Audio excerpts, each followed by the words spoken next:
Le 22 mai 1931 paraissait dans l'Action française la critique de François Vineuil de la version française du film The Big House.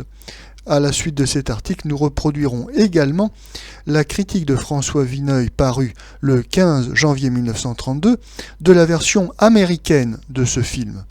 Premier article, texte intégral. Nous regrettons amèrement de n'avoir point vu dans sa version originale ce film qui a bouleversé Londres et New York. Nous guettions sa présentation. Elle fut plus que confidentielle. Mesure de prudence, sans doute.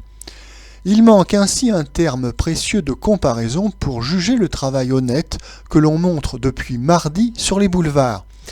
Mais quelques photos suffisaient pour que le dépit nous ait poursuivis durant 2 heures de ne point admirer dans cette tragédie les 2 acteurs nés pour la jouer, Wallace Beery et Chester Morris. Le sujet a un tel relief qu'il en reste quelque chose, même dans une réplique très affaiblie. Nous n'en doutons pas. La première image est désastreuse. On surplombe la grande maison, The Big House, la citadelle pénitentiaire, la sinistre caserne à Forçat. Ce n'est qu'une maquette de papier mâché. Mais aussitôt, nous voici dans l'action. La prison s'ouvre sur un nouveau détenu. Un jeune homme effaré et horrifié, Kent, meurtrier par imprudence, qui va purger 10 ans de condamnation. Sans préambule, se nouent les intrigues d'un monde effroyable. Kent partage la cellule de l'escroc Morgan, et un détenu à vie, Butch, la mitraille, le terrible assassin. Affolé, tyrannisé, Kent devient vite un mouchard, si maladroit d'ailleurs qu'on l'accuse de trahison qu'il n'a pas commise. Butch, vantard, audacieux, incorrigible, sème partout l'esprit de révolte. Une bande de crapules l'admire et le soutient. Un jour, au réfectoire, l'odeur de la pitance l'exaspère. Il se lève, il hurle. Toute la salle fait chorus, mais les fusils font entendre des avertissements impérieux. Butch est descendu au trou en cellule. Le soir même, Morgan l'y rejoint, par la faute de Kent. Morgan parvient à s'évader en se faisant porter malade et en se substituant à un cadavre de la morgue. Ici se place une intrigue amoureuse assez inutile, mais trop rapide pour détruire l'économie du film. Morgan n'est pas un très mauvais sujet. Il voudrait travailler, refaire sa vie. Une nouvelle arrestation coupe bientôt court à ses louables projets. Il retrouve le pénitencier en effervescence.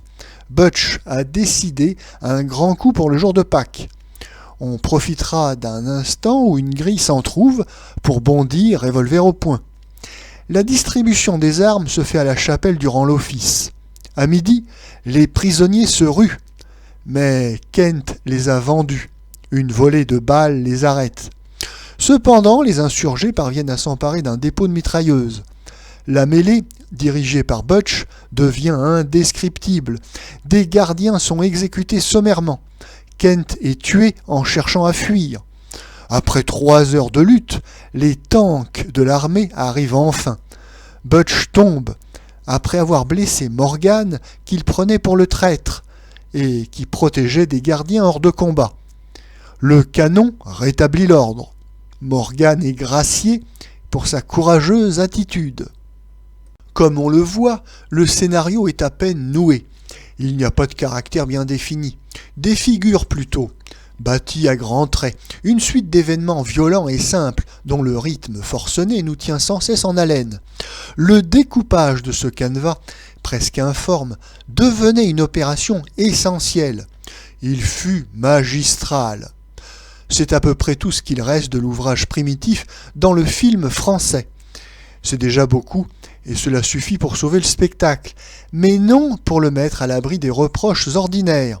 Le film, conçu d'abord par George Hill, version américaine, a été refait, version française, par Paul Féjos, sans doute dans le même décor et le même mouvement, qui est superbe. Nous supposons toutefois plus vigoureuse, plus agissante, la direction de George Hill. Paul Féjos est cependant loin d'être un manchot. il tourna Solitude. Mais c'est le sort de tout copiste, si excellent qu'il soit, d'arrondir les angles, d'affaiblir les accents.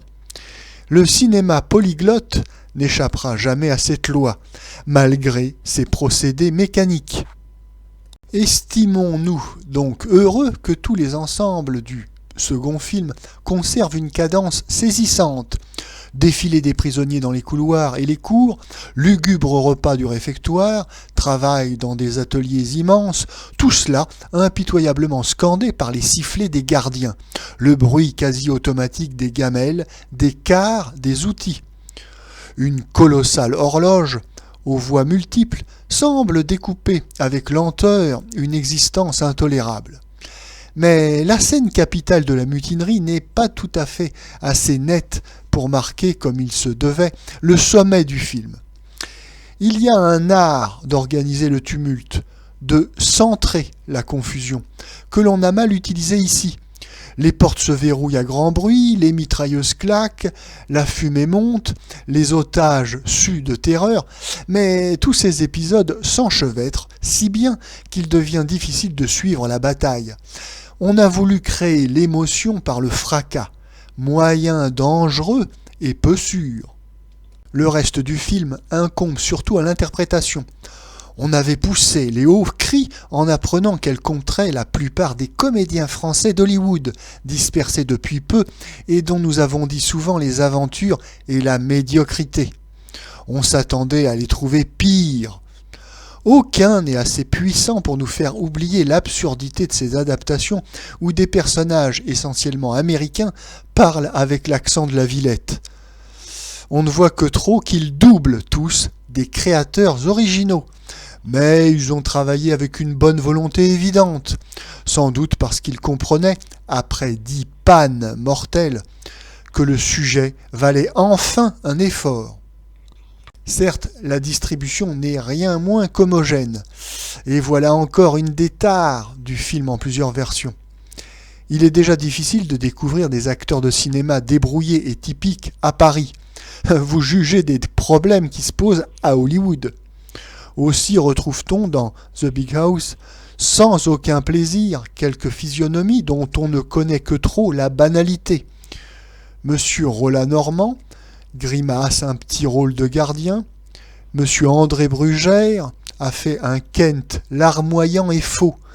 Voyez au début traîner ses pieds ou, revêtu de la sous-quenille de forçat, jeter un dernier regard sur ses vêtements de civil.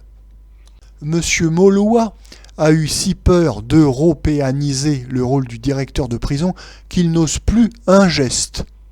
Monsieur Charles Boyer, par contre, ne nous a pas déçus, peut-être parce que nous n'attendions rien de lui.